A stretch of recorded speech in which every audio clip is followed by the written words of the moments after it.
வணக்கம் நேயர்களே, இது உங்கள் அபிமான ஊருக்குள்ள பேசிக்கிறாங்க நிகழ்ச்சி. இந்த நிகழ்ச்சியை தொகுத்து வழங்குவது நான் உங்கள் Easter ji and parrot ji. என்ன பேரட், அந்த பிரச்சாரத்துக்குலாம் நீ போலியா? ஏன் என் மரியாதையை நான் காப்பாத்திக்க வேணாவா? தேர்தல் பிரச்சாரத்துக்கு போனா எல்லாரும் என்ன பர்சனலா அட்டாக் பண்ணுவாங்க. அதனால தான் நான் பிரச்சாரத்துக்குலாம் போல. ஓகே, இந்த விஷயத்தெல்லாம் நீ பேசக்கூடாது. இதை பேசுறதுக்காகவே நம்ம தேநீர் விடுதியில் ஓசிடி தேனப்பனும் டுபாக்கூர் அரசியல்வாதி அருமை நாயகமும் உட்கார்ந்துருக்காங்க. அவங்க என்ன பேசுகிறாங்கன்னு ஒட்டு கேட்போமா? டேய், நேற்று டிவியில் ஒரு படம் படத்துண்டா. டிவிலையா? ஆமாண்டா. டிவியில் என்ன படம்? புது படம் ஏதாவது படங்களா? பழைய படம், நல்ல தம்பி. என்எஸ்கே கலைவாணர் நடித்த படம். என்ன அற்புதமான நடிப்பு, என்ன அற்புதமான சிந்தனை.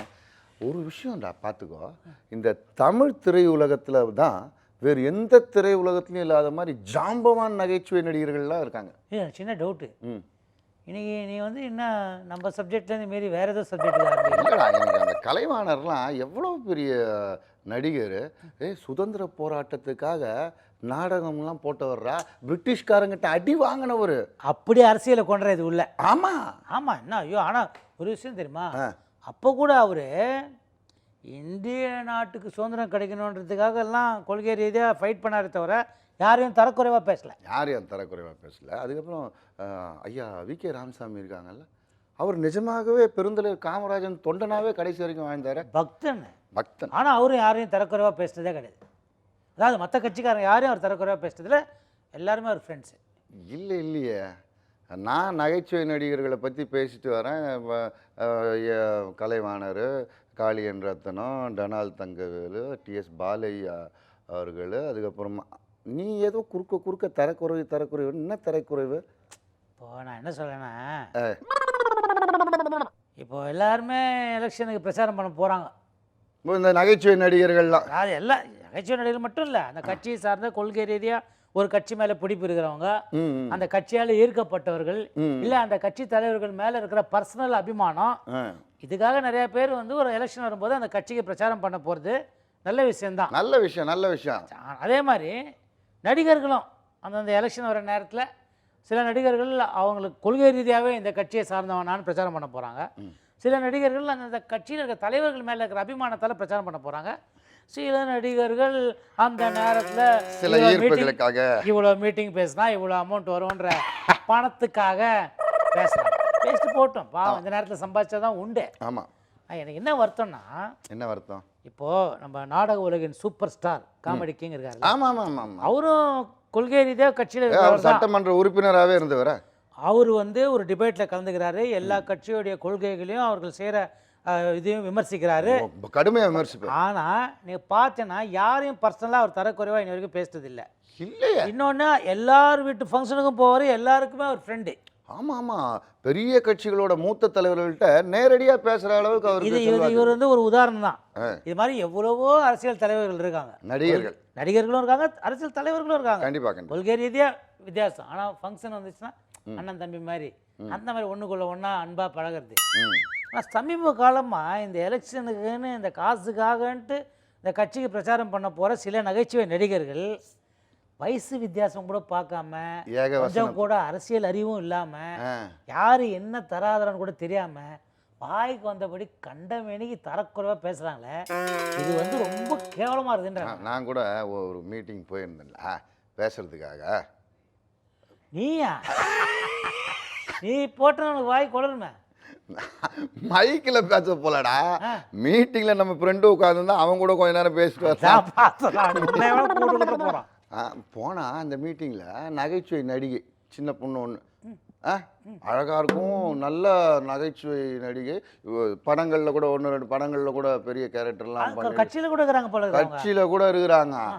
அந்த நடிகை சொல்கிறாங்க, இவர் நம்ம தலைவர் தஞ்சாவூர் தலைவர் இந்த கூட்டணியில் இணைஞ்சிட்டாரு என்னொன்று. ஆமாம், ஏற்கனவே அங்கே 5 ஜோக்கருங்க இருக்காங்க, இவர் 6வது ஜோக்கரு. அங்கே இருக்கவங்கெல்லாம் தலைவர்கள் இல்லையா, அவர்கள் கட்சிகளை வழிநடத்துகிறவர்கள் இல்லையா. இந்த மாதிரி தரக்குறைவாக பேசுகிறனால அந்த நடிகை மேலே அந்த அபிமானம்லாம் குறையுது.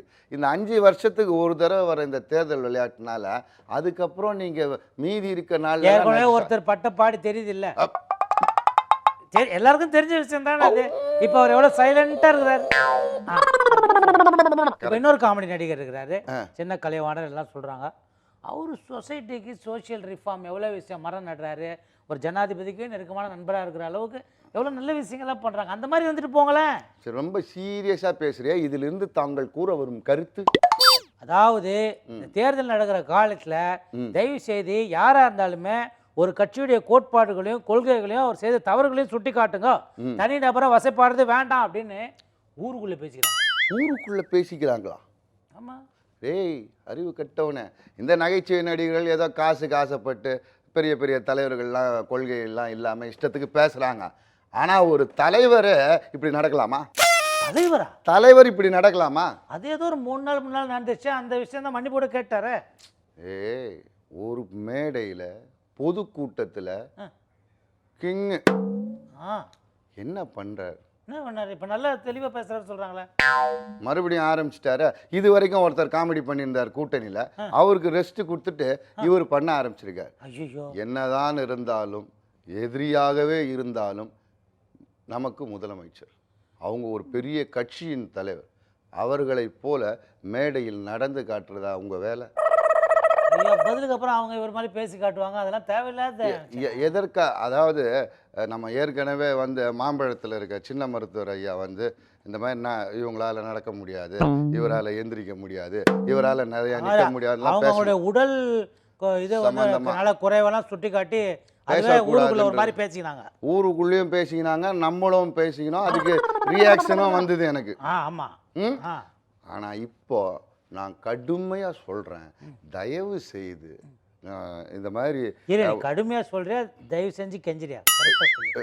டேய், கடுமையான்னு மனசுலேருந்து வந்துச்சு, காலை பார்த்த உடனே தயவு செய்து நீங்கள் சின்னவங்க யாரோ லோக்கலில் பேசிக்கிறாங்கன்னா அது மீடியாக்களில் பரபரப்பாக ஆக போகிறதில்ல. உங்களை மாதிரி தலைவர்கள்லாம் இந்த மாதிரி அடுத்த தலைவர்களை தயவு செய்து கெஞ்சி கேட்டுக்கிறேன், காலில் பார்த்து கேட்டுக்கிறேன், நீங்களே உங்களை மேலே சேர்த்த வாரி பூசிக்காதீங்க அப்படின்னு நீ சொல்றியா? ஊருக்குள்ள சொல்லிக்கிறாங்க. ஊருக்குள்ள சொல்லிக்கிறாங்களா? ஊருக்குள்ள சொல்றது மட்டும் போகாதா, ஒவ்வொருத்தரும் போய் அவர் வீட்டுக்குள்ளேயே சொல்லணுங்கிற. ஏன்னா இப்படி பண்ணதுக்கு அந்த பக்கத்துலேருந்து எந்த ரியாக்ஷனும் வரல. ஆனால் மூத்த தலைவர் ஏதாவது சொன்னால் அவங்க கட்சி தலைவியாகட்டும் மற்ற அமைச்சர்களாகட்டும் உடனே ரியாக்ஷன் கொடுக்குறாங்க, பதில் சொல்கிறாங்களே, இதுக்கு மட்டும் ஏன் அமைதியாக இருக்காங்கன்னு ஊருக்குள்ளே பேசிக்கிறாங்க. கரெக்டு.